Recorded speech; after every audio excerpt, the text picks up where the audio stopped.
Galera, eu pensei umas 10 vezes se eu iria gravar esse vídeo e se fosse gravá-lo, a maneira que eu iria abordar o tema, para não ficar uma coisa chata em tratar.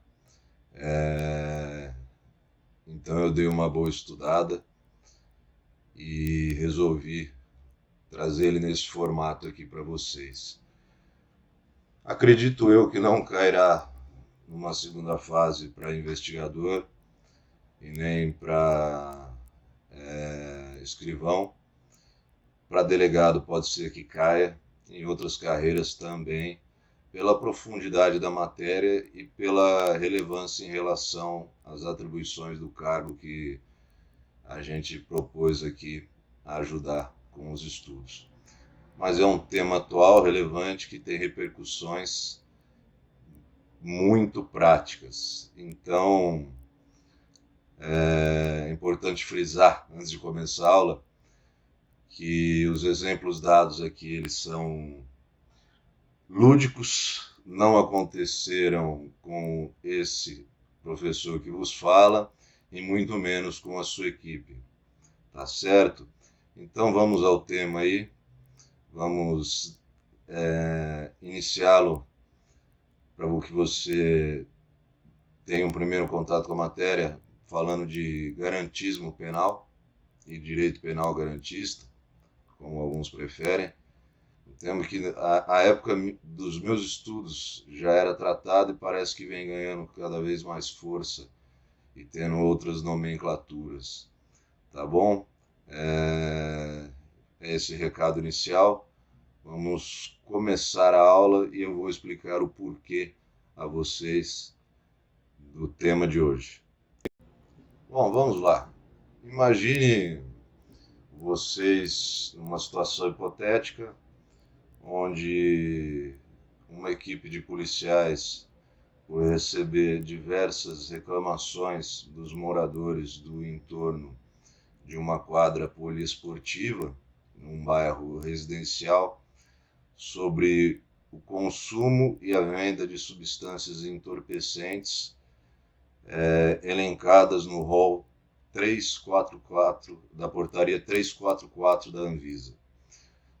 Posto isso, essa equipe e o delegado de polícia passaram a fazer investigações, métodos de investigações como campana, fotografias e tudo mais foram aplicados, e em determinado momento foi realizado o flagrante nesses indivíduos que já estavam previamente identificados. Flagrante totalmente em ordem, inclusive com depoimentos, confissões e testemunhas que fizeram uso do provimento 32 por se sentirem coagidas e terem medo do que iriam relatar e testemunhar no bojo do inquérito policial. Entendam vocês a pena do tráfico de drogas, somente do tráfico, é de 5 a 15, mais a causa de aumento de pena de ser praticado em local recreativo ou esportivo, tal como uma quadra poliesportiva. Mas, somando tudo a isso, temos ainda a associação para o tráfico. Você veja como bem a pena foi elevada, não é? E a gente, nós policiais, né? Não, eu e meus policiais, nós policiais vamos às audiências, né? E, para surpresa de todos, fomos dispensados e o promotor fez uso do acordo de não persecução penal trazido pelo pacote anticrimes previsto no artigo 28A do Código de Processo Penal, arquivando a parte em relação à associação para o tráfico, desconsiderando a causa de aumento de pena e legislando, porque ele já previu que seria aplicado, no caso em apreço, o parágrafo, a causa diminuição de 2/3 do parágrafo 4º da referida lei, né? Então, a pena ficou compatível com o exigido pelo artigo 28A e os indivíduos saíram pela porta da frente do Fórum Criminal.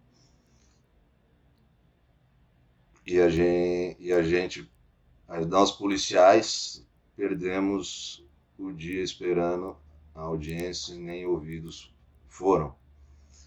Bom, esses policiais ficaram bem chateados, né, irritados, porque toda operação o Estado gasta, a gente gasta dinheiro, o contribuinte gasta dinheiro, os policiais perdem tempo, correm risco, alguém pode sempre sair ferido, e essa foi uma das inovações do pacote anticrime trazidas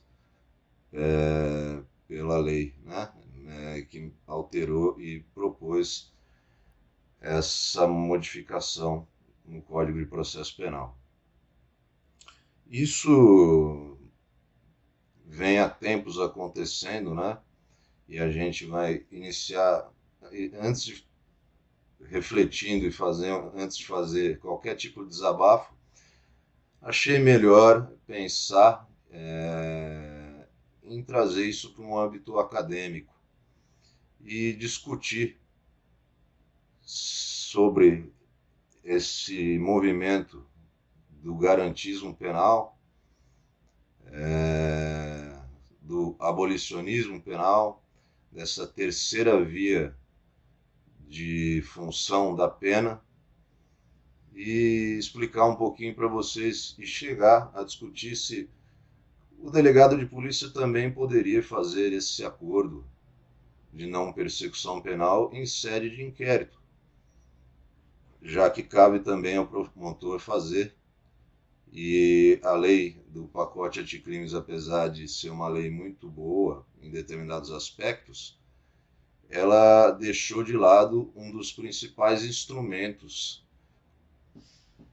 de investigação criminal, que é o inquérito policial. E se você ainda estuda por alguma doutrina que fala que o inquérito policial é dispensável, meu caro coleguinha, eu lhe falo que em todos os anos atuando como delegado de polícia, eu nunca vi uma ação penal instruída por um PIC, por exemplo, um procedimento de investigação criminal que os promotores têm na lei orgânica deles. Todos os inquéritos policiais dão fundamento, embasamento para as ações penais e para o promotor fazer a denúncia. Quando não, aquelas cotas absurdas que retornam. Então, de dispensável, o inquérito não tem nada. E isso você defenda na sua prova, tá certo? Bom, vamos falar então um pouquinho de garantismo penal, falar um pouquinho sobre o direito penal consensual e essa terceira função da pena, antes da gente adentrar no tema para discutir se caberia ao delegado de polícia, sendo a lei omissa no aspecto do inquérito policial, aplicar o instituto, já que se promotor pode prever o quanto de diminuição de pena, o delegado poderia também ter essa atribuição a mais, já que, segundo os princípios e garantias fundamentais e constitucionais embasados pelo garantismo penal, o delegado de polícia, segundo a Lei 12.830, é o primeiro bastião da legalidade e da justiça. E se a gente for conferir o processo penal em lato sensu, ele se inicia desde o momento da investigação, não é? Então, vamos lá. Começaremos. O que é o garantismo penal? Bom, segundo o garantismo A Constituição é o fundamento e validade de todas as normas as normas de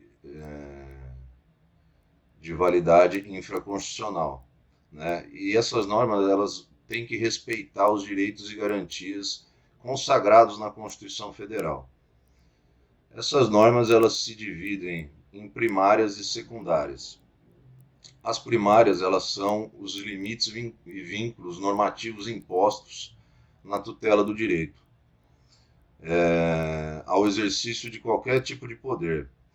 São proibições e obrigações formais e substanciais. É um pouco abstrato o que eu estou falando, mas nós vamos chegar lá, calma. Já as secundárias, elas são as diversas formas de reparação subsequentes às violações das garantias primárias. Ou seja, é a anulabilidade dos atos inválidos e responsáveis pelos atos ilícitos. Ou seja, uma influencia na outra, né? O garantismo, ele estabelece critérios de racionalidade e civilidade à intervenção penal, de uma forma que ele vai deslegitimar normas e formas de controle social que se sobrepõem aos direitos e garantias individuais. Então, assim, o garantismo, ele exerce a função de estabelecer objetivos e os limites do direito penal nas sociedades democráticas, utilizando direitos e garantias que adquirem status de forma intangível. São direitos de status que adquirem uma intangibilidade, não podem ser tocados. A teoria garantista, né, do direito penal, de Luigi Ferraioli, ela tem sua base fincada em 10 axiomas, ou implicações, como que ele trata? Deônticas, que não expressam proposições assertivas, mas prescritivas. Elas não descrevem o que ocorre, mas para que serve e elas devem ocorrer. Elas não vão enunciar nenhum tipo de condição do sistema penal, efetivamente. Ela não satisfaz isso, mas ela vai dizer o que satisfaz, o que o sistema penal deve aderir, e essa adesão se reflete em princípios internos e parâmetros de justificação externa. São axiomas como nulla pene, sine lege. Cada axioma do garantismo proposto por Ferraioli, ele se relaciona com um princípio da legalidade, da anterioridade, e por assim dizer. Esses axiomas e essas maiores nuances tratadas na teoria garantista, elas vão ser muito bem explicadas na aula de criminologia que a gente vai tratar aqui na Doc Academy na matéria de criminologia. Tá certo? Então eu não vou me estender mais aqui em relação ao garantismo. Isso aqui foi só uma introdução para vocês saberem o que é e a gente entrar realmente no tema.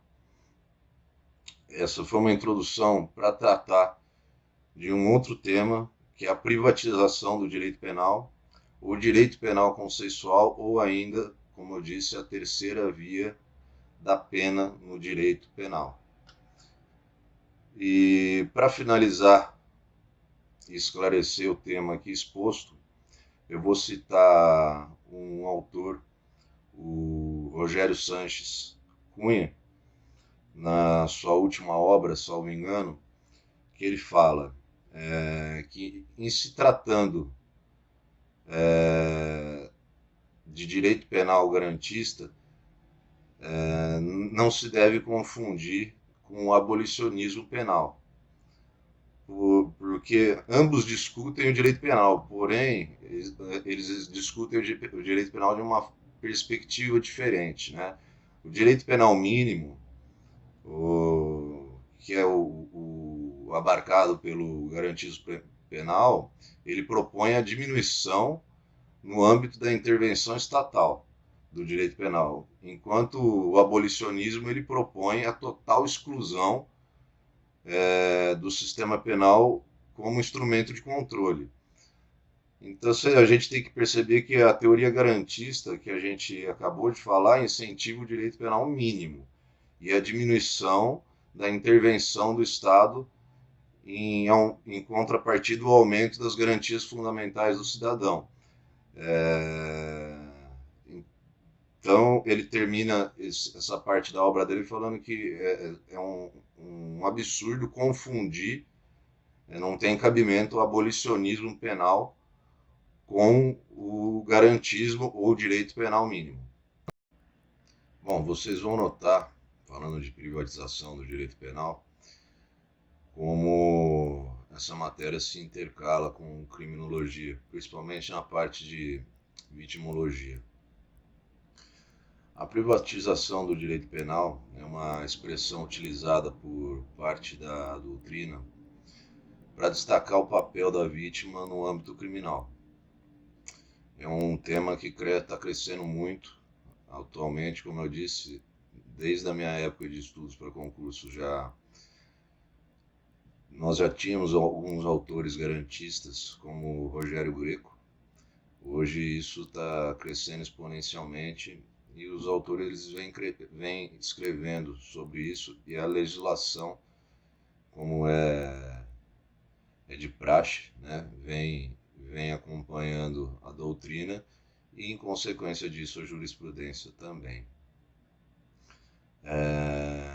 A vítima, né, muito tempo ela é deixada de lado por vários institutos do direito penal, institutos penais e processuais. Depois disso, por esse motivo, foram criados para a proteção dela, né, colocando inclusive enfoque da vítima acima do poder punitivo do Estado. Note-se que nós tivemos um período de idade do ouro da vítima, né, da vingança privada. Depois entramos nos regimes absolutistas, onde o poder de retribuição penal ele foi retirado da vítima e destacado somente ao poder estatal.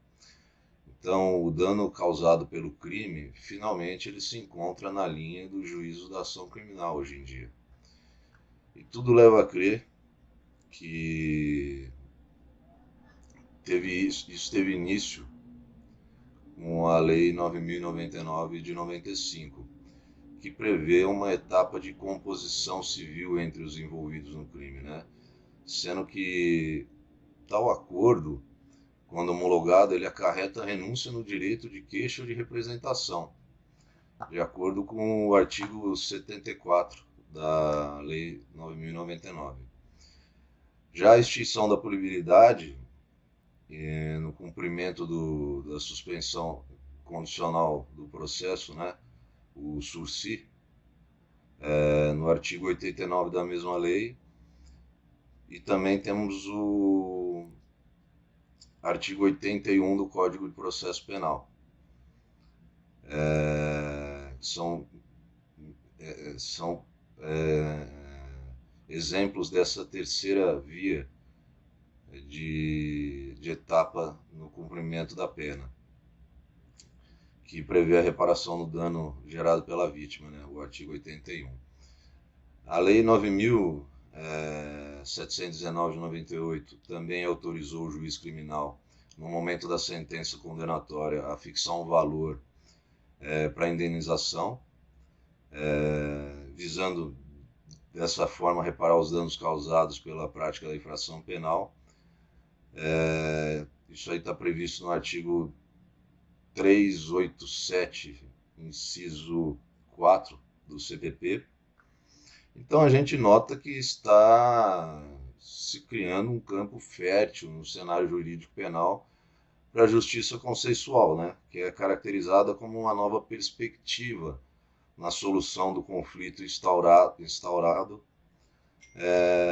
pela violação da norma penal. Desculpa, pessoal, meu celular está apitando aqui. Eu não vou regravar.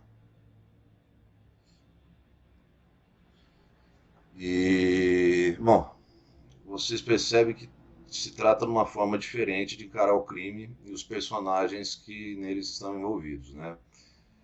A gente dá destaque para o ressurgimento das partes no poder sobre as decisões a serem tomadas após a prática do delito, sendo que esse poder foi retirado, como eu disse agora anteriormente, há muito tempo, há muitos anos, pelo Estado, que historicamente deixou a vítima de lado, tendo um enfoque no sistema penal punitivo de uma forma imparcial.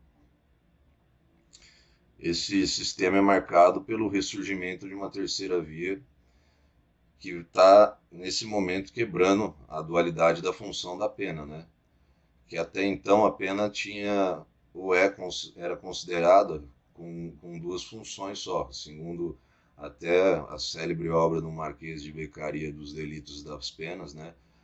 Aquele livreto dele que é dividido em dois. A pena tinha a função de retribuição e prevenção. Agora a gente nota que tem essa terceira via, que é a via reparadora. Então, dentro dessa perspectiva narrada, onde temos a transação penal, a suspensão condicional do processo, a colaboração premiada e o tema que a gente vai tratar agora, que é o tema de aula, que é o acordo de não persecução penal trazido pelo pacote anticrimes, que inseriu o artigo 28A no Código de Processo Penal. Vamos ali dar uma olhadinha no artigo. Bom, vocês leram o artigo aí, entenderam as perspectivas e o objetivo do legislador ao escrever essa lei. E isso agora a gente traz à baila ao caso citado no começo da aula, o exemplo lúdico em que o promotor deixou de aplicar a pena aí, iniciar o processo e aplicar o dispositivo. Eu falo isso assim porque eu procurei em vários lugares se algum autor fala sobre a possibilidade da aplicação desse instituto na fase inquisitiva, durante o inquérito policial. O Rogério Sanches, ele frisa que a atribuição do delegado de polícia para firmar acordo se limita somente à fase de investigação. Isso ainda com a fiscalização do Ministério Público. E quando ele celebra esse acordo, o acordo não deve restringir ou impedir o direito de agir do titular da ação penal. Então, proposta ação penal, a autoridade policial ela fica impedida de celebrar o acordo de colaboração envolvendo os fatos das pessoas constantes na denúncia crime. Vamos lembrar que o Rogério é um promotor de justiça. Ele tem que puxar a sardinha para o lado dele. Mas aqui eu tentei procurar em outros autores, eu encontrei alguns temas esparsos em artigos na internet, e agora a gente vai passar a discutir sobre essa possibilidade. Se diante de uma situação envolvendo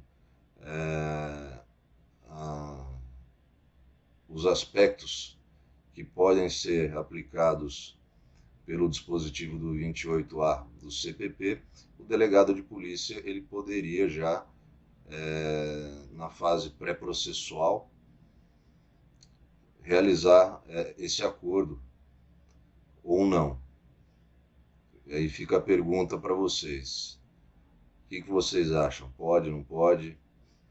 Vamos doutrinar, vamos refletir, vamos pensar? Vamos lá, pessoal. Para dar continuidade e ficar mais didático, vamos dar uma olhadinha nos institutos que fazem parte dessa terceira via, hoje trazida como uma terceira via de função da pena, a função restauradora, né? Em consonância com esse direito penal consensual fundado do direito penal mínimo, um direito garantista, um direito que visa apregoar a supremacia dos direitos e garantias fundamentais do cidadão sobre os demais direitos, né, dando primazia a eles. E tudo, como eu disse, leva a crer que se iniciou aqui no Brasil.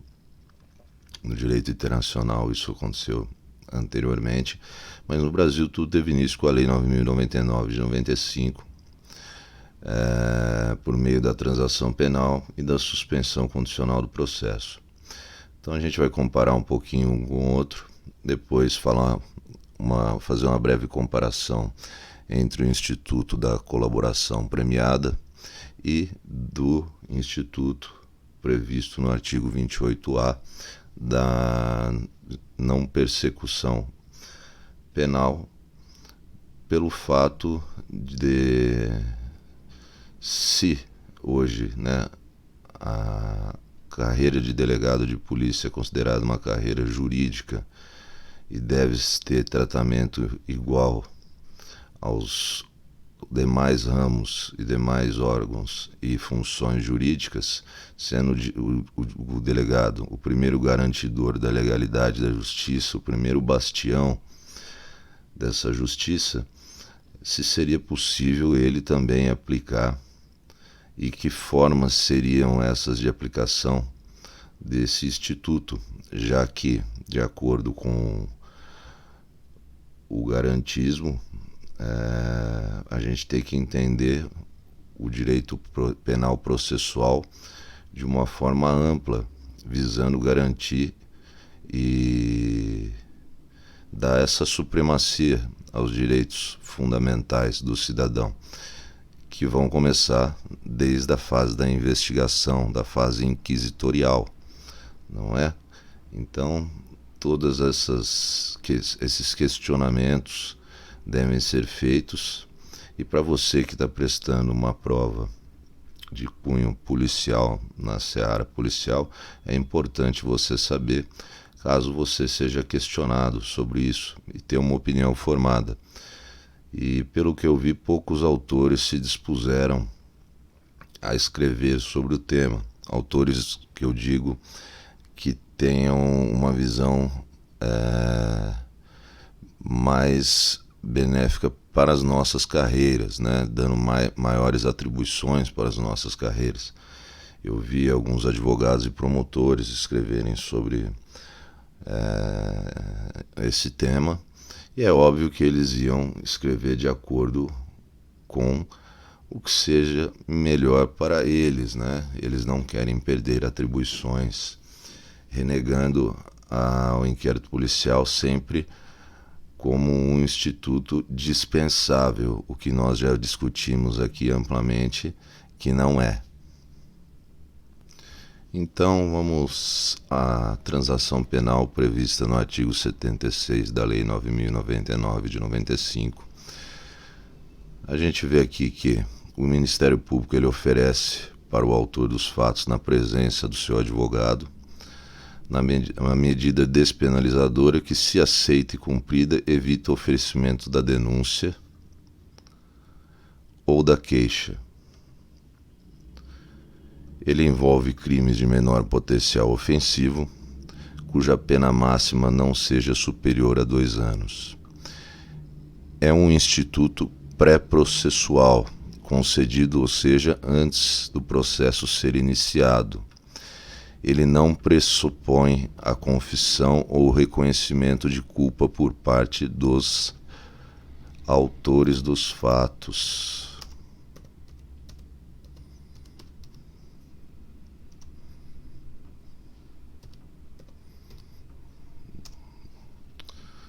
ok? Já a suspensão condicional do processo, prevista no artigo 89 da referida lei, o MP ele oferece para o réu, que vai estar sempre acompanhado do seu advogado, condições que, se aceitas e cumpridas, evitam a sentença, extinguindo o direito de punir do Estado. É uma causa de extinção da punibilidade. Ele envolve crimes de médio potencial ofensivo, cuja pena mínima não seja superior a 1 ano. É um instituto processual, diferente do anterior, concedido após o processo ser iniciado. Não pressupõe também a confissão ou reconhecimento de culpa por parte do acusado. Aqui você já vê a diferença de nomenclatura. Guardem bem esse quadro, deem print, salvem aí para vocês. É um mnemônicozinho aí que vai te ajudar na hora da prova. Bom, o acordo de colaboração premiada previsto na Lei 12.850 de 2013, no artigo 4º e seguintes, ele apregoa que o Ministério Público ou o delegado de polícia negociam. Você vê que aqui é tudo raiz, né, galera?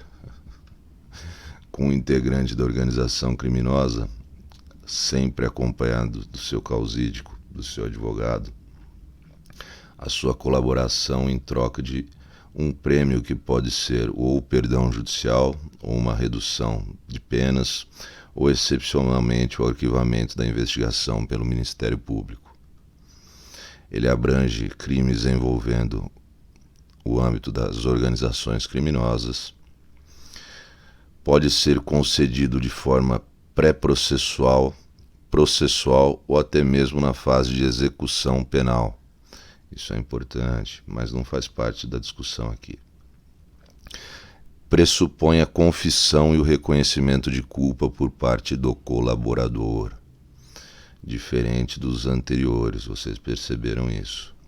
Você vê a evolução, né, que vem ganhando esse garantismo de hoje em dia. Já o tema aqui discutido em apreço, o acordo de não persecução penal previsto no artigo 28A do CPP, trazido pelo chamado pacote anticrimes, proposto pelo nosso ex-ministro e ex-juiz Sérgio Moro. O Ministério Público propõe ao investigado, acompanhado por seu causídico, medidas, ou como se cair na sua prova, condições, também está certo, que, se aceitas e cumpridas, evitam o oferecimento da denúncia, extinguindo a punibilidade, ou seja, o MP ele deixa de oferecer a denúncia e isso se torna uma causa de extinção da punibilidade do agente. Ele envolve crimes sem violência e grave ameaça,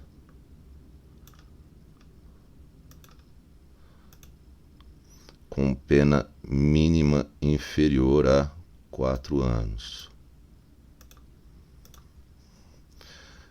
Mas estão excluídos, nos casos, os crimes praticados no âmbito de violência doméstica e familiar contra a mulher, por razões do sexo feminino em desfavor do agressor, tá? Então isso é importante os senhores lembrarem. É um instituto pré-processual, ou seja, ele ocorre antes do processo ter início.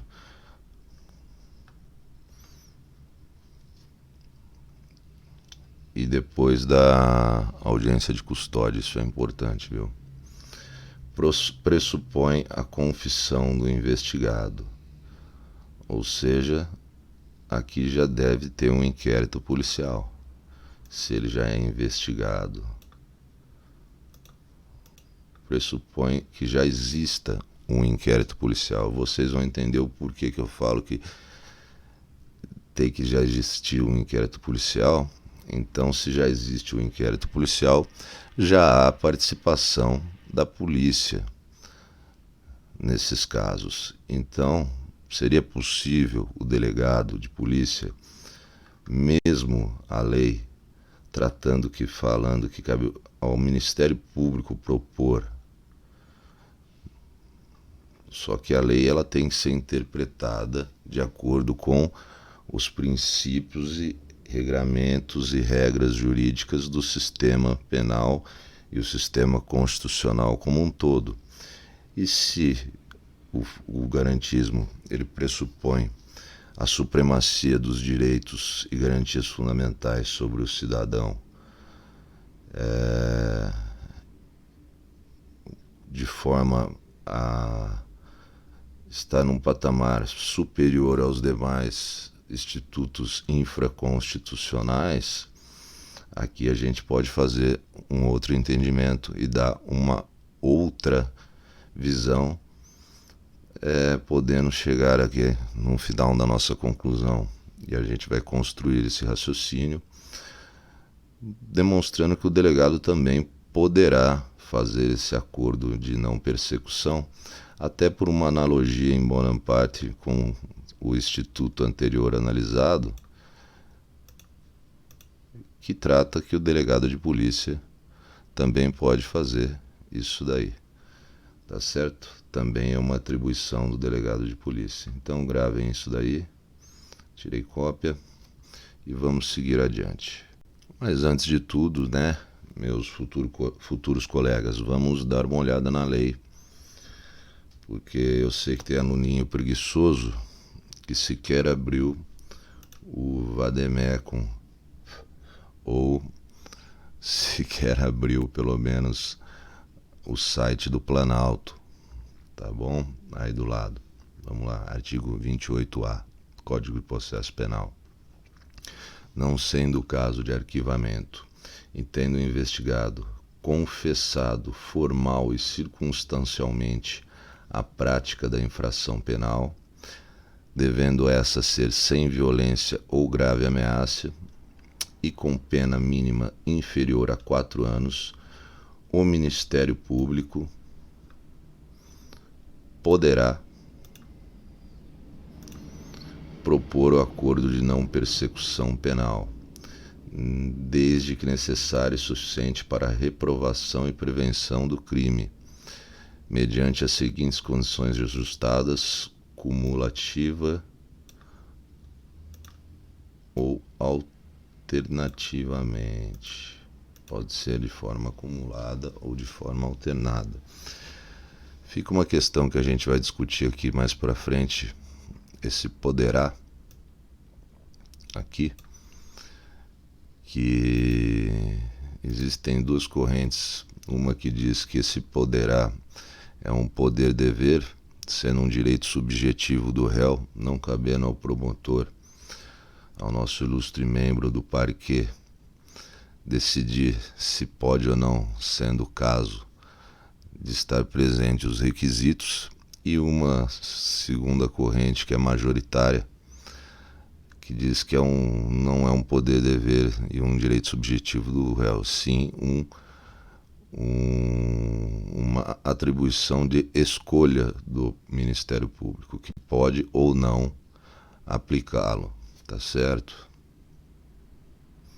Aqui eu só faço um questionamento a nível de reflexão para vocês, porque a lei ela traz uma infração penal sem violência e grave ameaça. Mas vocês sabem que, por exemplo, existem crimes hediondos que não possuem violência e grave ameaça. E para ser considerado um crime hediondo e para estar naquele rol de crimes hediondos, isso quer dizer que é um crime de extrema gravidade, né? São crimes aviltantes, crimes que refletem na sociedade, que tem reflexos sociais graves, em que pese não haver uma violência ou grave ameaça. E hoje os direitos fundamentais, principalmente os direitos de terceira geração, né, os direitos coletivos, né, os direitos sociais, eles têm um peso muito grande. Isso nos faz refletir se o tráfico de drogas, que é um crime hediondo, mesmo sem ser praticado com violência e grave ameaça, ele seria abarcado por um novel desse instituto, não é? Eu, particularmente, acredito que pela gravidade do crime, do tráfico de drogas e pelos reflexos na sociedade que ele tem, e os reflexos não diretos, né, os indiretos que ele produz, ele não deveria poder, o indivíduo que participa do tráfico de drogas, receber esse instituto despenalizador. É um crime que ele não tem uma vítima de forma individualizada, mas a coletividade atingida pelos malefícios do tráfico, se você for ver, é muito mais grave do que um crime praticado a um indivíduo só. Enfim, isso foi um desabafo aqui do professor. Desabafo não, né? Foi assim, eu defenderia isso e vou defender daqui para frente no meu dia a dia, e quando eu for aplicar instituto, e vocês vão entender nessa nossa construção aqui o porquê o delegado de polícia pode também, em que pese entendimento diverso, respeitando, aplicar o artigo 28A. Inciso 1º, reparar o dano ou restituir a coisa à vítima, exceto na impossibilidade de fazê-lo. 2. Renunciar voluntariamente a bens e direitos indicados pelo Ministério Público como instrumentos, produtos ou proveitos do crime. Isso não existe, né? Prestar serviços à comunidade ou a entidades públicas por período correspondente à pena mínima combinada ao delito, diminuída de 1 a 2/3 em local a ser indicado pelo juiz da execução. Dependendo do crime, isso aí não vou nem comentar. Pagar prestação pecuniária a ser estipulada nos termos do artigo 45 do Código Penal. A entidade pública ou de interesse social a ser indicada pelo juiz da execução, que tenha preferencialmente como função proteger bens jurídicos iguais ou semelhantes aos aparentemente lesados pelo delito. Ou, esse inciso aqui eu julgo um dos mais importantes, porque acho que de todos é o que tem mais a ver com o objetivo restaurativo da pena, né? Por exemplo, que nem no caso que deixou o professor de vocês, meio chateado, né? No tráfico de drogas, você pegar o dinheiro do traficante, um dinheiro o que foi adquirido por meio do tráfico, e aplicar para reabilitar ou entidades que têm essa função, seria de extrema relevância. 5. Cumprir por prazo determinado outra condição indicada pelo Ministério Público, desde que proporcional e compatível com a infração penal imputada. Esse inciso aqui ele é tão abrangente que ele chega a ser até, desculpe o palavreado, pessoal, meio escroto, tá? Vai da cabeça do promotor. Você pega um promotor louco ou pega um promotor que deveria ser defensor público, vai sair cada coisa aí que a gente nem imagina. Parágrafo 1º. Para a aferição da pena mínima combinada ao delito a que se refere o caput desse artigo, serão consideradas as causas de aumento e diminuição de pena no caso concreto. O que aconteceu no caso em apreço com o exemplo lúdico, que não aconteceu com esse que vos fala, nem com a sua equipe, Mas, ao que tudo indica, o promotor só considerou as causas de diminuição e não as causas de aumento. Parágrafo 2º. O disposto no caput deste artigo não se aplica às seguintes hipóteses: se for cabível transação penal de competência dos juizados especiais criminais, nos termos da lei; se o investigado for reincidente ou se houver elementos probatórios que indiquem conduta criminal habitual, reiterada ou profissional, exceto se insignificantes as infrações penais pretéritas. O que no caso em apreço também aconteceu, meus coleguinhas, indivíduos reincidentes. Assim, você tem que ver, às vezes, né, o indivíduo ele não é reincidente, mas ele tem maus antecedentes. Se você for ver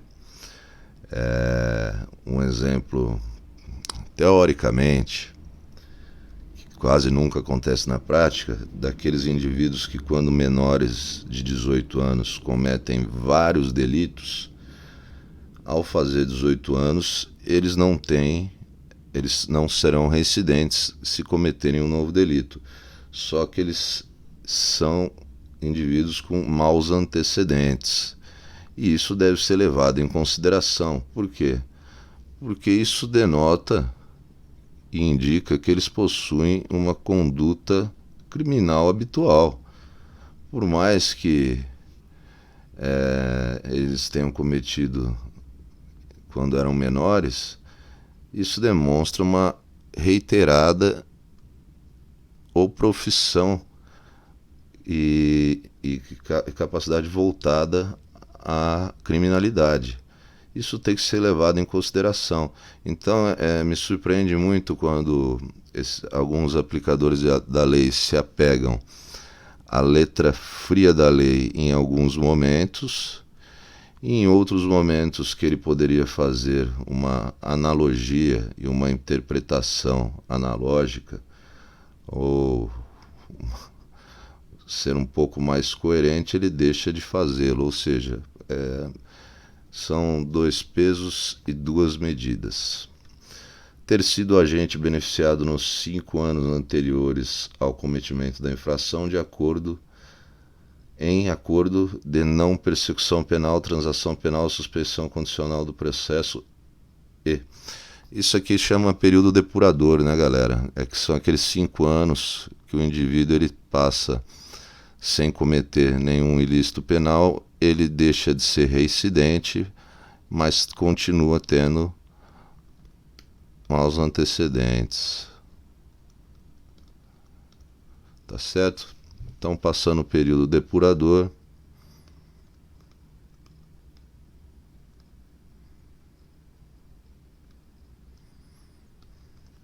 ele também pode ser beneficiado, desde que não esteja presente esses requisitos. Inciso 4. Nos crimes praticados no âmbito de violência doméstica familiar ou praticados contra a mulher por razões de condições de sexo feminino em seu desfavor. Isso aqui vai ser artigo da tua primeira fase, vai cair com certeza. Na verdade, esse artigo 28 aí, meu queridão, você pode decorar ele de cabo a rabo que ele vai cair na tua primeira fase, viu? Você pode decorar ele inteiro. Esse outro aí que mais pra frente, só quem fizer o curso eu vou dar essa questão de graça para vocês aí. De acordo com a não persecução penal, será formalizado por escrito e será firmado pelo MP, pelo investigado e seu causídico. Para a homologação do acordo de não persecução penal, será realizada uma audiência na qual o juiz deverá verificar a sua voluntariedade por meio da oitiva do investigado na presença do defensor e de sua legalidade. Um inciso meio que... não precisaria nem ter, né, esse parágrafo, é meio que óbvio. Se o juiz considerar inadequadas ou insuficientes ou abusivas as condições dispostas no acordo de não persecução penal, devolverá os autos ao Ministério Público para que seja formulada a proposta de acordo com concordância do investigado ou seu defensor. Isso aqui a gente vê a participação do Judiciário se metendo até numa atribuição do Ministério Público. Também é um inciso meio estranho. Mas eu duvido que algum juiz tenha culhão de reformular ou mandar reformular um pedido do Ministério Público para o acordo, né? Homologado judicialmente, o acordo de não persecução penal, o juiz devolverá os autos ao Ministério Público e inicia a execução perante o juízo da execução, que vai para a vara das execuções penais para verificar se o mala está cumprindo o que foi acordado, o que muitas vezes não vai acontecer. O juiz poderá recusar a homologação à proposta que não atender os requisitos legais ou quando não for realizada a adequação que se refere ao parágrafo 5º. Também acho difícil acontecer na prática. Enfim, recusada a homologação, duvido que alguém recuse a homologação, duvido que algum mala recuse, mas vamos lá. Caso o mala seja revoltinha, o juiz devolverá os autos ao MP para que analise a necessidade de complementação das investigações ou o oferecimento da denúncia e volta a cota para a delegacia.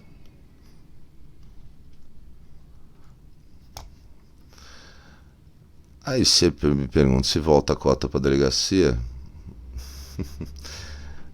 aonde está a participação do delegado de polícia em tudo isso aí? A participação do delegado de polícia é ímpar, meu parceiro.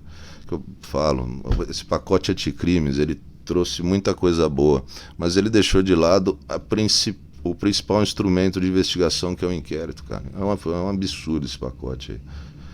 A vítima será intimada da homologação do acordo de não persecução penal e seu descumprimento. Desculpe. Descumpridas quaisquer condições estipuladas no acordo de não persecução penal, o Ministério Público deverá comunicar ao juízo das execuções, mas aqui preste atenção, só fala juízo, para fins de sua rescisão e posterior oferecimento da denúncia. É o que acontece quando são descumpridas as condições do sursi também, por exemplo, tá? O descumprimento do acordo de não persecução penal pelo investigado também poderá ser utilizado pelo MP como justificativa para o eventual não oferecimento de suspensão condicional do processo. É o que eu acabei de falar. A celebração. Cara, esses incisos aqui, eles vão cair todos na sua primeira fase como alternativa, esses parágrafos, viu? Parágrafos e incisos, você pode ter certeza. Então decora. Esse artigo é um artigo que ele tem que decorar do começo ao final. Não temos ainda, acho que, provas da VUNESP que ele chegou a cair, esse artigo, pela recenticidade dele, mas você pode decorar que vai vir, eu tenho certeza. Aposto com vocês isso aí. Parágrafo 12. Né? A celebração e o cumprimento do acordo de não persecução penal não constarão de certidão de antecedentes criminais, exceto para os fins previstos no 3º parágrafo 2º desse artigo, que são os casos da residência lá que a gente falou. Tá bom? Então ele não... Esse aqui é um artigo, um parágrafozinho bom para cair, né? Normalmente a VUNESP suprime esse não aqui e deixa assim a questão. A celebração e o cumprimento de acordo de não persecução penal constarão de certidão de antecedentes criminais, exceto para os fins previstos neste artigo. Normalmente é uma questão típica da VUNESP, tá? Então presta atenção. Não constarão, viu? Parágrafo 3º. Cumprido integralmente o acordo de não persecução, o juiz competente decretará a extinção da punibilidade. Ou seja,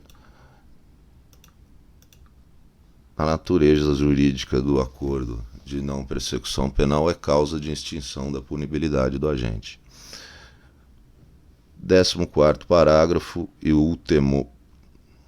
No caso de recusa por parte do MP em propor o não acordo de persecução penal, o investigado poderá requerer a remessa dos autos a órgão superior na forma do artigo 28 do Código Penal. Todo mundo que já estudou um pouquinho sabe o artigo 28, né? Que é aquele quando o promotor se recusa a oferecer a denúncia e a gente usa o 28 que vai, sobe, Bom, é isso, galerinha. Vamos mudar o formato da aula. Eu vou falar um pouquinho para vocês agora. Vocês já viram as nuances da lei, já viram o que ela trata, já viram os parágrafos e os incisos e a diferenciação com os outros institutos de justiça consensual, tá bom? Então vamos lá, vamos mudar o formato, vai aparecer a cara feia do prof de novo e a gente vai discutir um pouquinho sobre o assunto. Muito bem, meus amigos. Como eu disse, pode ser que eu aparecesse sem, com outras roupas aqui. Eu não tenho um tempo fixo para gravar minhas aulas, então eu gravo quando dá, onde eu estou e quando eu estou, dependendo da situação. Tá bom? Então a gente vai continuar aí.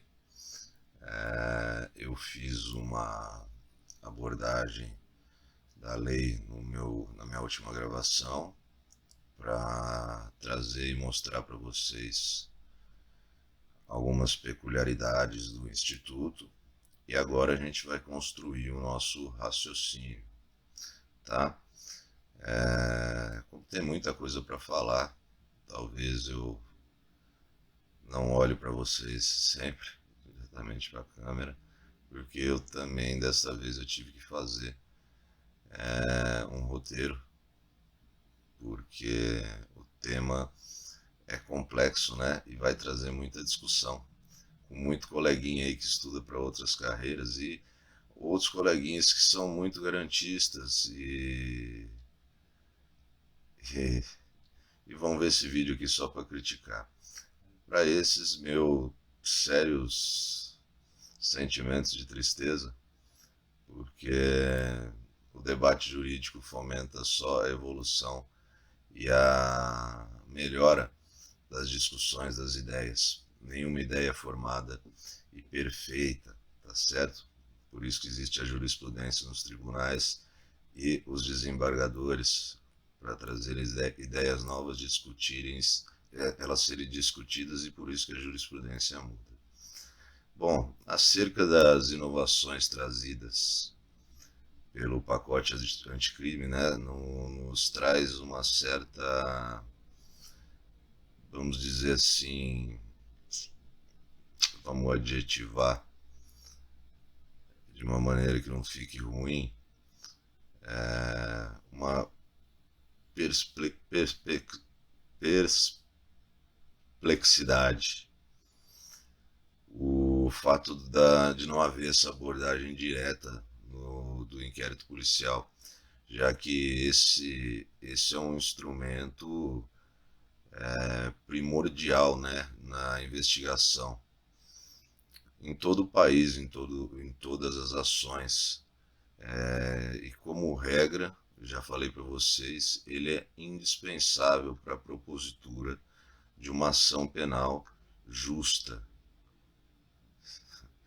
Então, foi um vacilo do legislador deixar a parte inquisitiva de fora, não é? Então, ademais, a investigação criminal, ela por representar um importante filtro contra acusações, digamos, infundadas e temerárias, é um instrumento essencial à administração da justiça. E, nesse caso, o legislador ele perdeu uma oportunidade de ir além e realmente fazer uma coisa que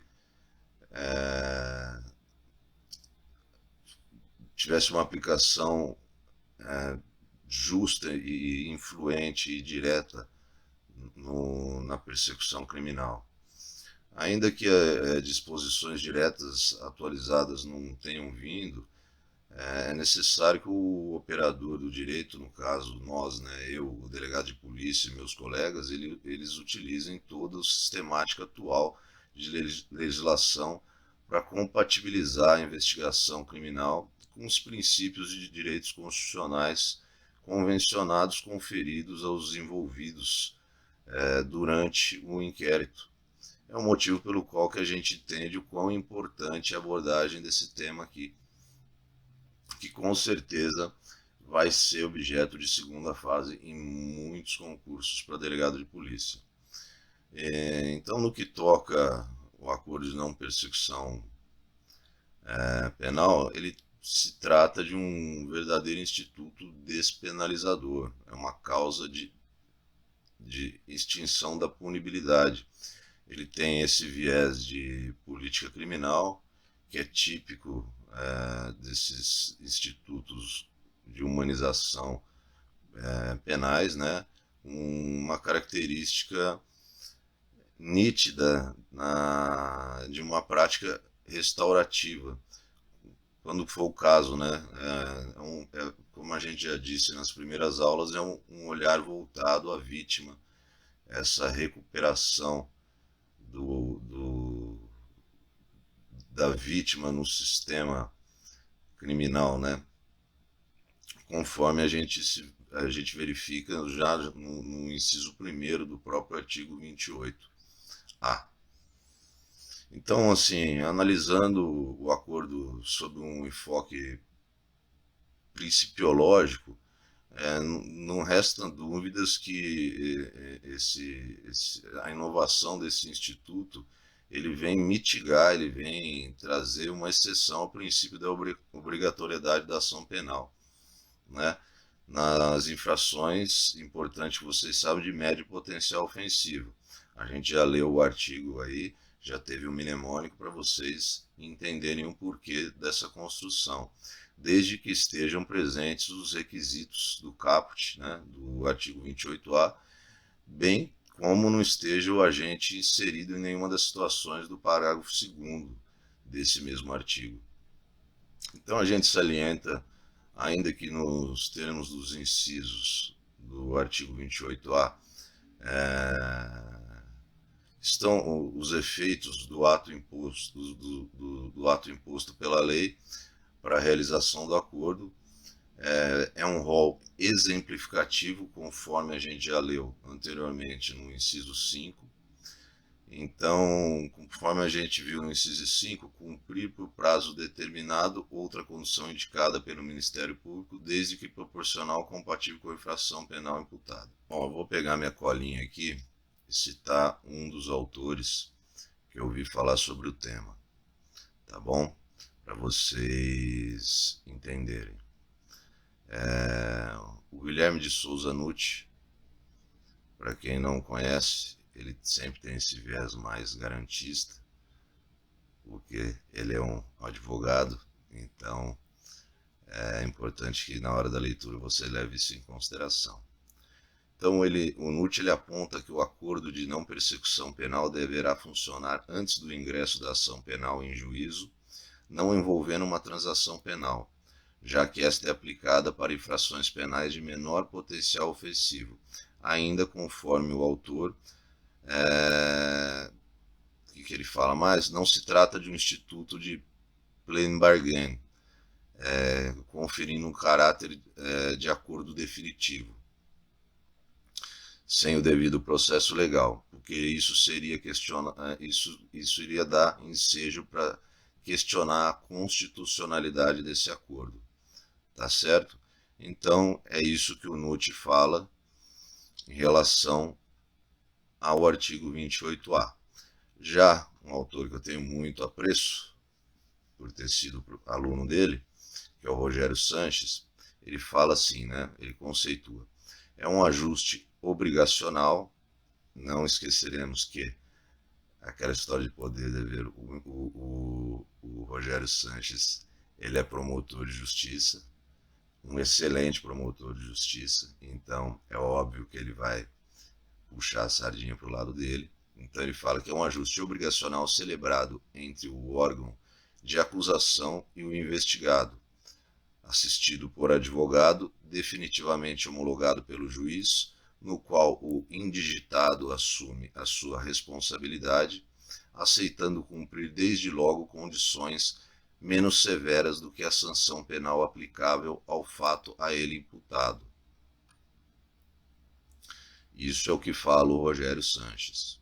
Então, assim, diante do que a gente viu aqui, segundo esses autores, o acordo ele parece que ele não tem influência direta, né? Ele não causa um impacto na atividade de polícia judiciária. Por se tratar, segundo o artigo 28, no seu parágrafo 3º, de um ato firmado pelo membro do Ministério Público. Ele é muito claro nisso, né? Ele vai falar que o Ministério Público ele vai firmar esse ato. Então, nesse sentido, é possível a gente concluir que o firmado é um sinônimo de acordo, de acordado, né? Restando uma pergunta que deve ser feita. Esse acordado, então, se acordado, é possível equiparar esse acordo, esse ato de justiça penal consensual, a um negócio jurídico processual? Vocês sabem que existe essa nomenclatura de negócio jurídico processual que veio ser importada do direito civil e do direito processual civil. E, ao que tudo indica, eu acredito que não. A resposta é negativa, não seria um acordo.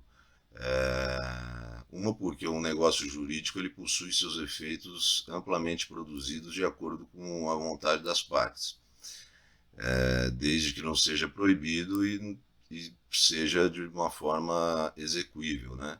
Então, trata-se de um ato jurídico em sentido estrito, porque ele possui os seus efeitos jurídicos definidos em lei, conforme o que está elencado no próprio artigo 28, nos seus incisos e seus parágrafos. Então, as partes não têm essa liberdade de firmar um acordo de uma forma qualquer, né? Os pré-requisitos e requisitos eles já estão previamente firmados ali. Eles têm que ser seguidos à risca, né? Então, eu entendo que se trata não de um negócio jurídico, mas de um ato processual, porque ele é regido por normas de direito processual penal, como ocorre com a colaboração premiada que a gente já fez a comparação, que pode ser firmada pelo delegado de polícia e, não obstante, sequer exista um processo, né, antes da fase processual. Então, à luz da teoria do processo como relação jurídica, é denominado de negócio jurídico processual. Então, assim sendo, galera, o acordo de não persecução penal, ele é um ato jurídico estrito sensu processual.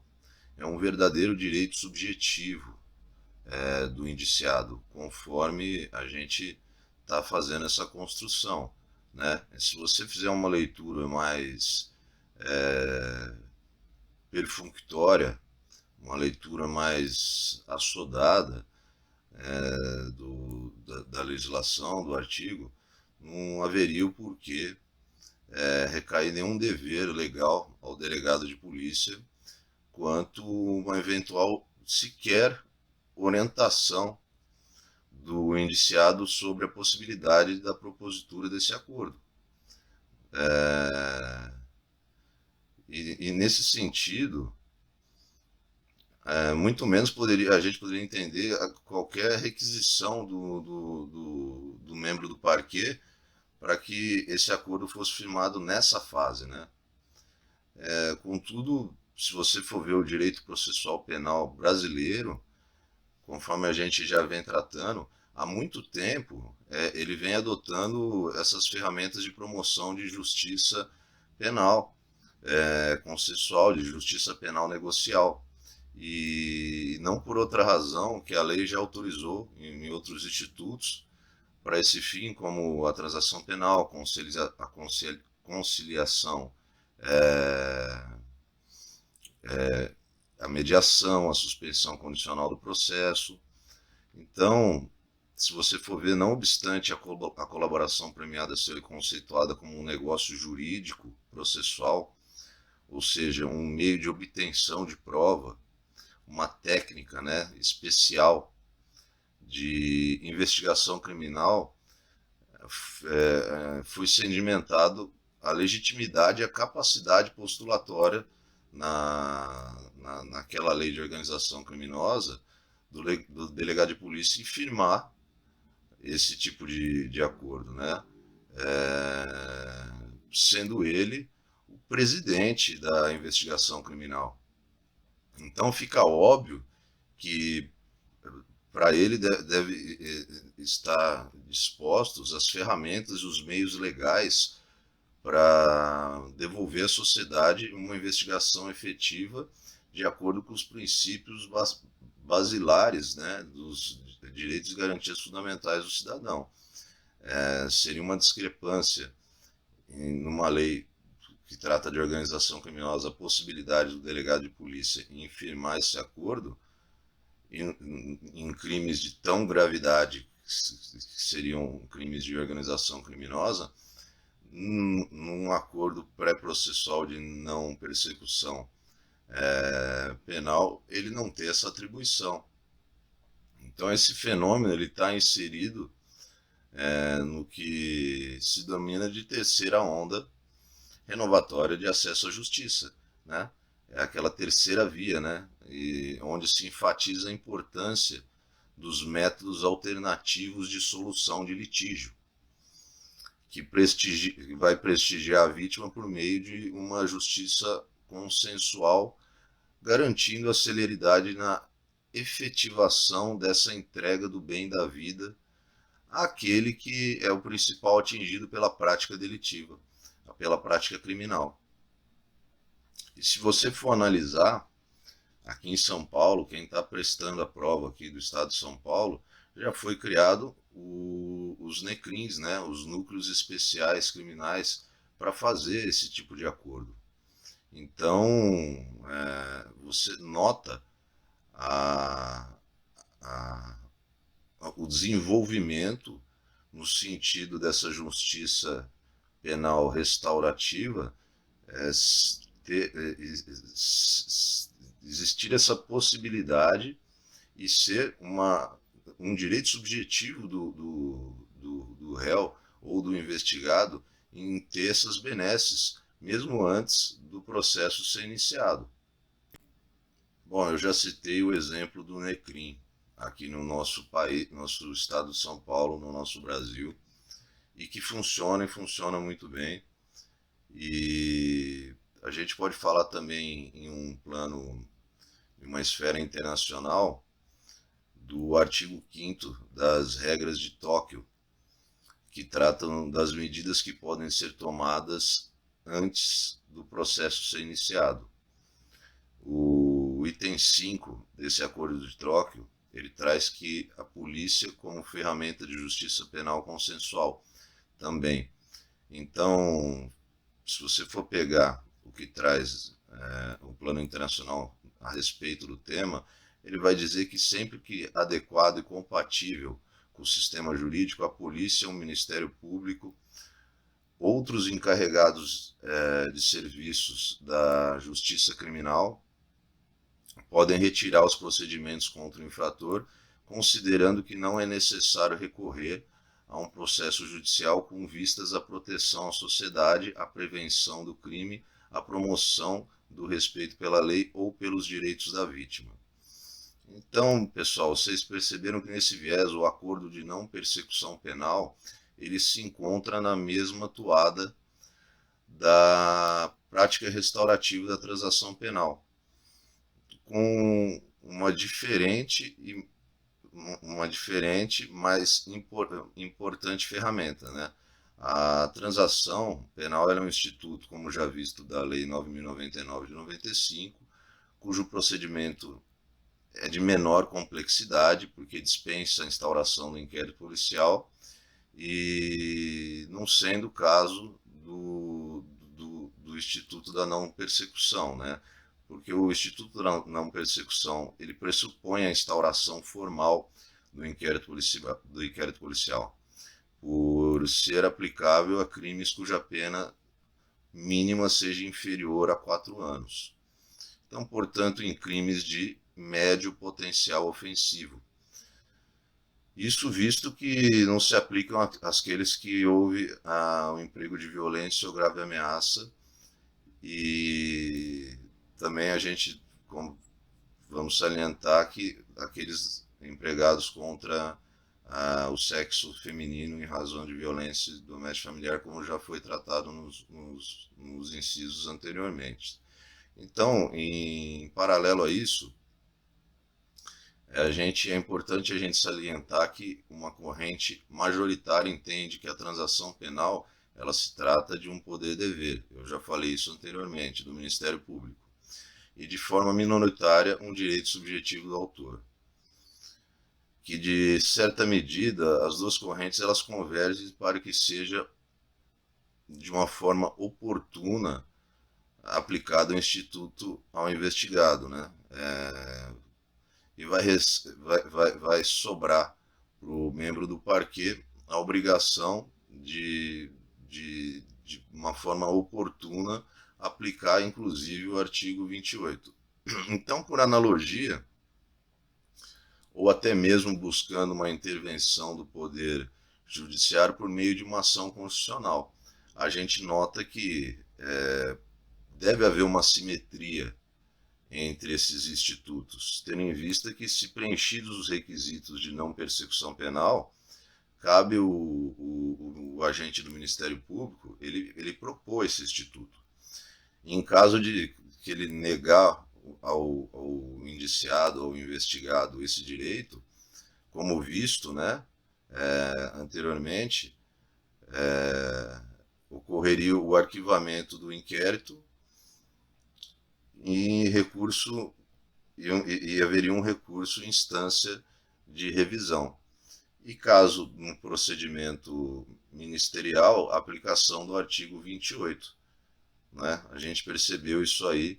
Então, por simetria, deve-se, se o Ministério Público ele pode ter esse poder-dever, que na verdade não é um poder-dever, para alguns é um direito subjetivo do réu, se ele é aplicado nas esferas superiores, por que ele não poderia ser aplicado, eu não digo uma esfera inferior, porque eu como delegado de polícia não acredito que a ação penal seja superior ao inquérito. Eu acho que não são esferas, são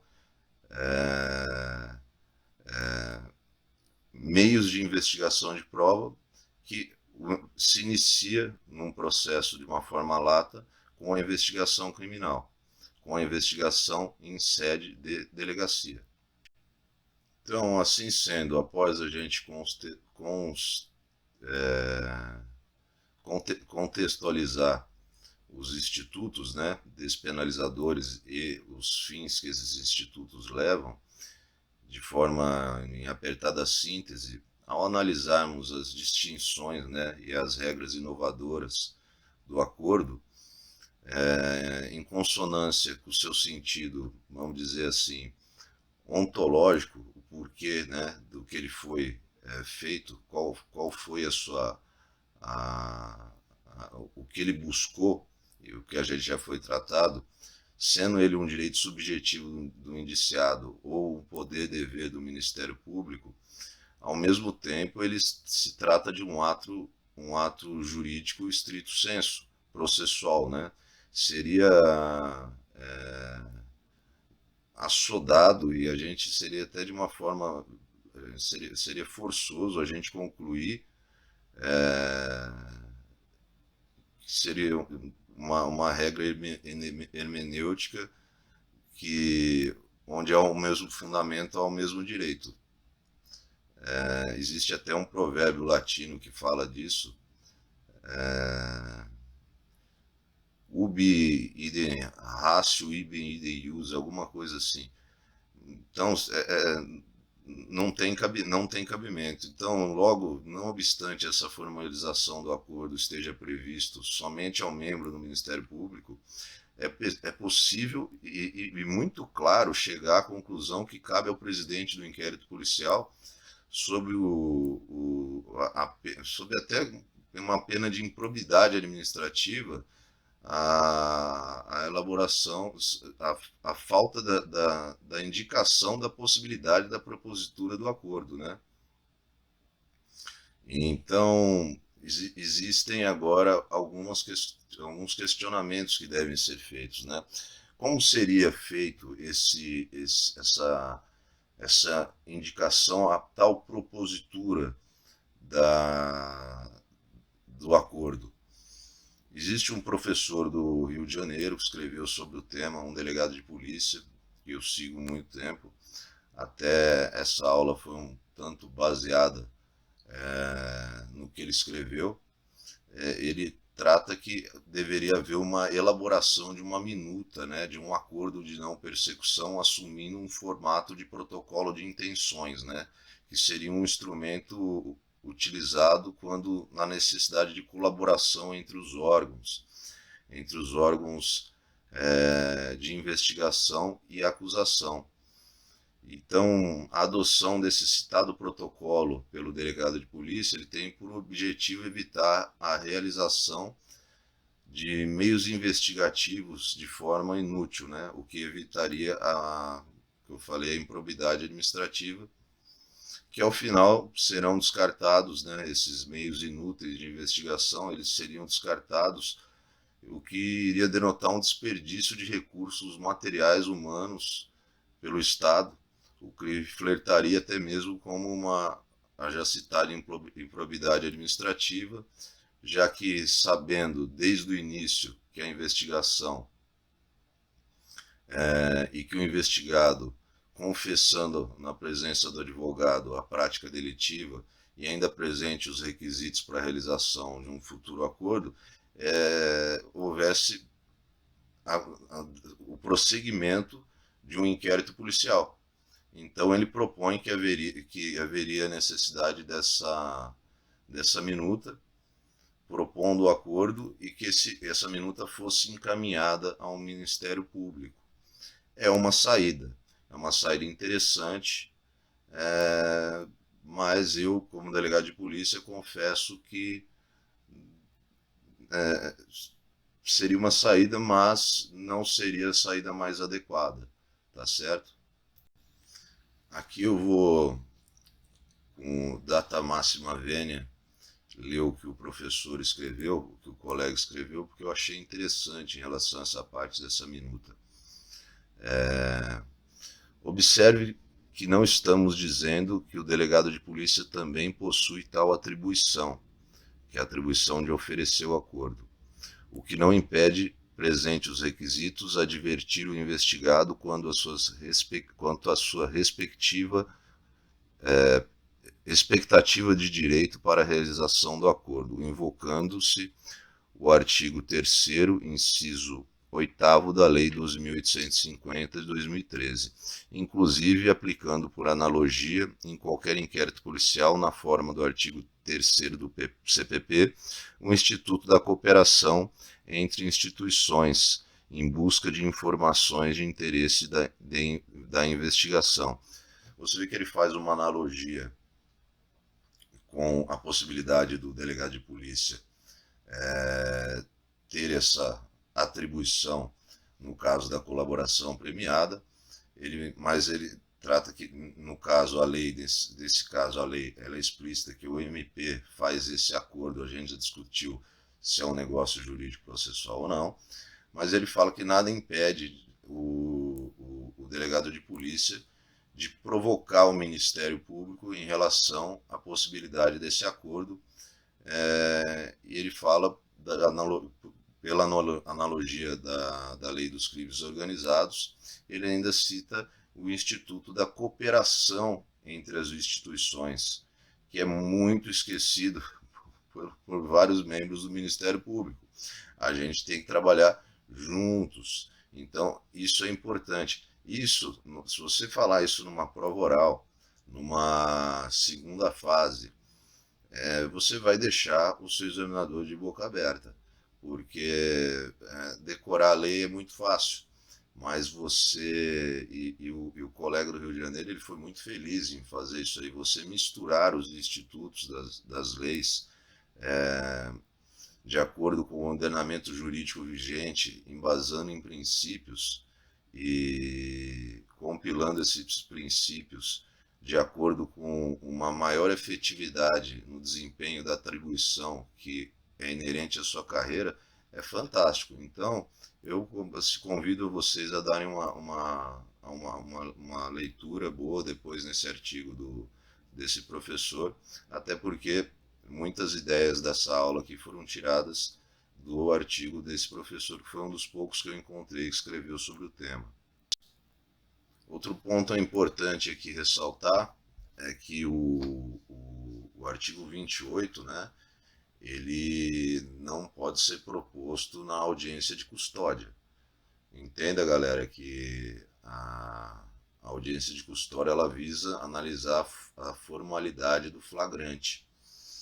Se houve abuso ou eventual abuso por parte dos agentes policiais ou aqueles que efetuaram a prisão.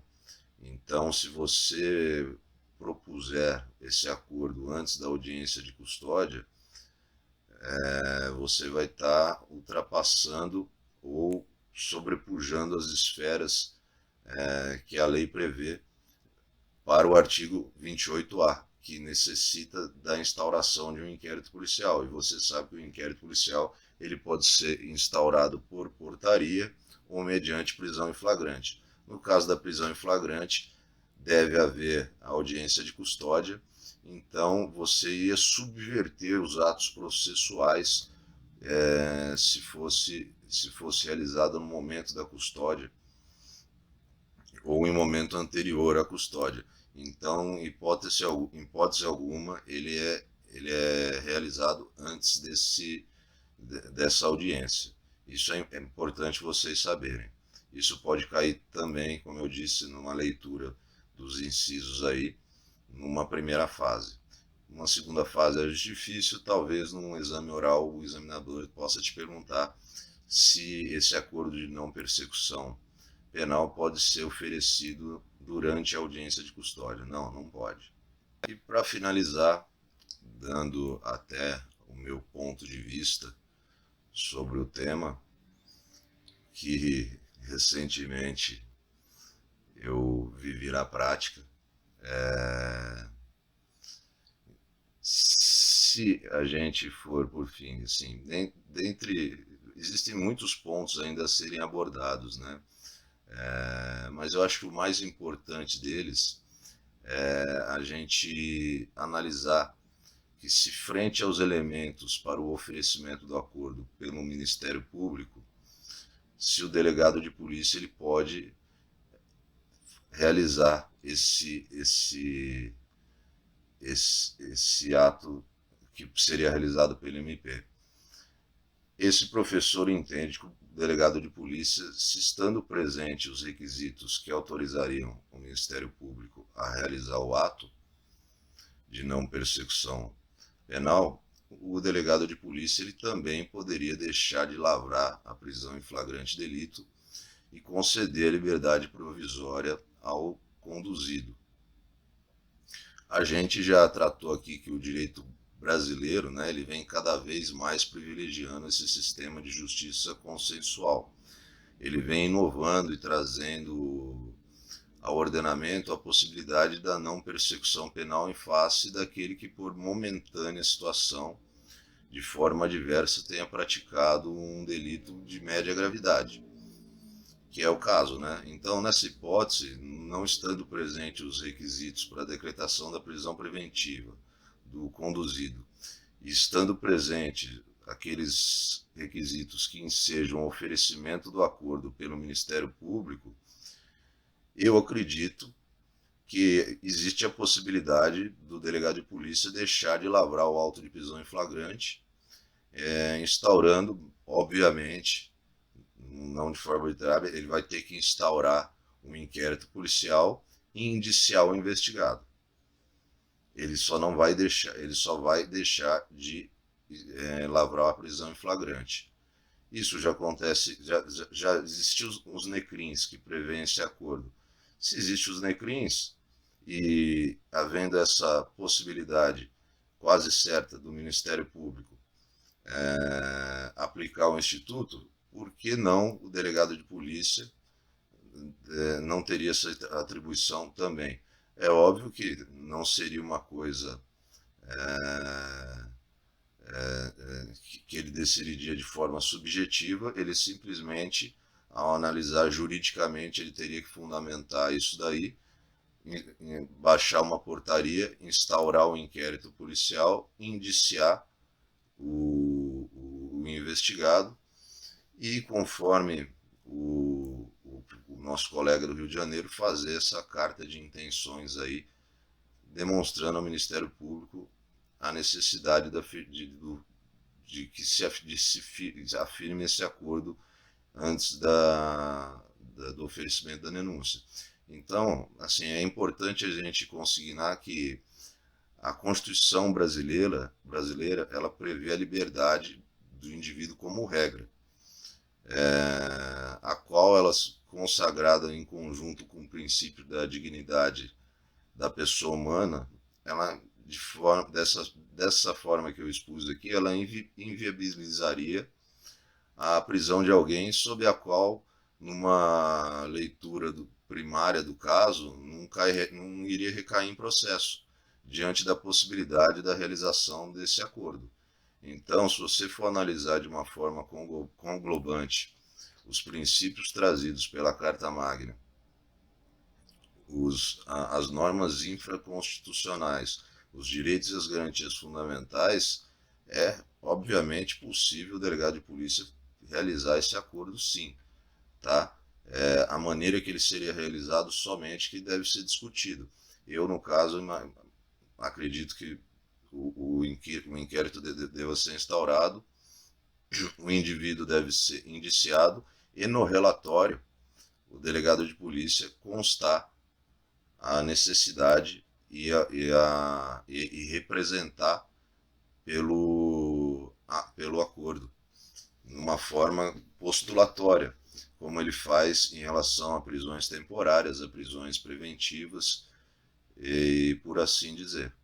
E para finalizar, galera, eu trago aqui para vocês como fundamento basilar de tudo que a gente discutiu, a lei que você tem que ter debaixo do braço. Aqui, a nossa lei 12.830 de 2013, que fala que as funções de polícia judiciária e apurações das infrações penais pelo delegado de polícia são de natureza jurídica essenciais e exclusivas ao Estado. Ou seja, o delegado de polícia é o primeiro garantidor da legalidade e da justiça. Sendo ele o primeiro garantidor da legalidade e da justiça e tendo funções de polícia judiciária e apurações das infrações penais exercidas com natureza jurídicas essenciais e exclusivas à elucidação de crimes, você vê aí no seu parágrafo 1º que a condução por meio do inquérito procedimento e objetivo de apurações e circunstâncias e materialidade da autoria das infrações, isso abarca, de acordo com o garantismo, toda a persecução penal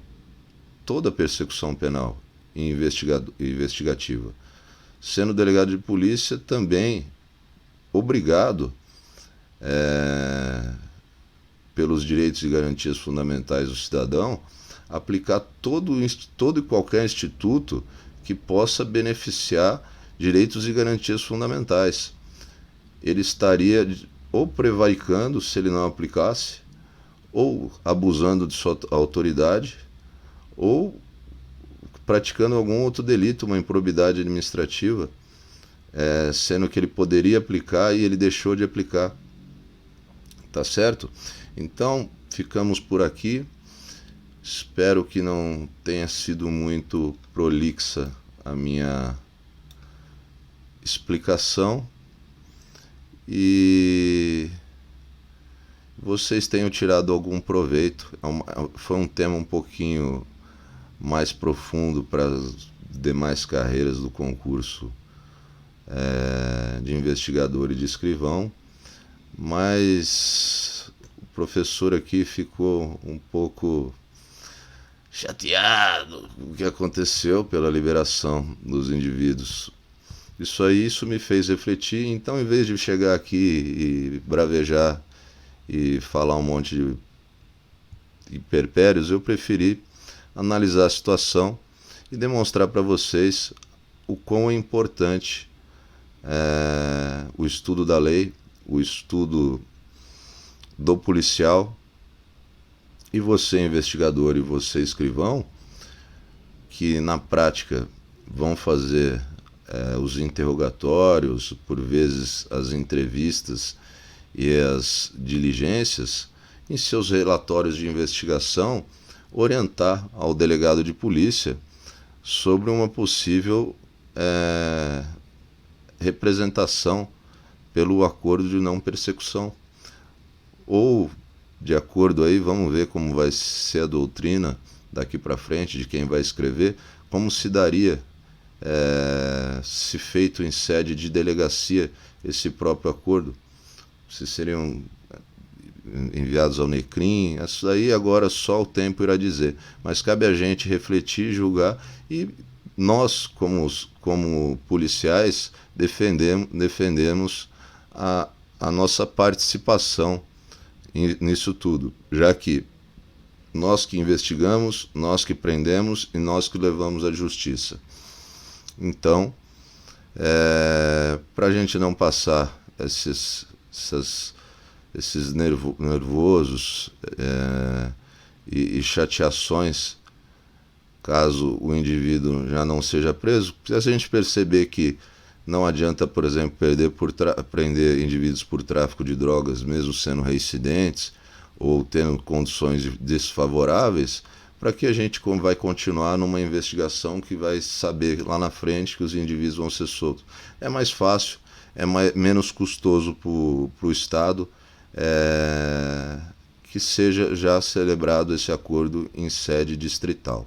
Tá bom, pessoal? Fica aí minha contribuição. Um abraço para vocês, espero que vocês tenham aproveitado a aula aí e um pouco do que o professor aqui pôde falar. Agora, como eu tô youtuber, não se esqueçam de se inscrever no canal, passem para seus colegas. A intenção aqui é passar conhecimento. Estamos finalizando parte do curso, ele vai ser disponibilizado na plataforma Hotmart. Como eu disse, por mim o curso seria totalmente de graça, mas a gente tem que arcar com algumas coisas, a gente está até montando um estúdio, tá certo? E vai ficar num preço acessível a todos. Vamos ensinar vocês a passar no concurso e não ser estudiosos do direito. Mas esse tema aqui é um teminho um pouquinho mais profundo que me deu vontade de falar e perder um pouco mais de tempo para explicar para vocês. Tá certo? Garanto que esse daqui vai cair na sua primeira fase e quem sabe pode até cair no oral, mas eu tenho outros palpites para prova oral para vocês, tá bom? Fiquem com Deus, um beijo no coração, bom começo de semana. Fui!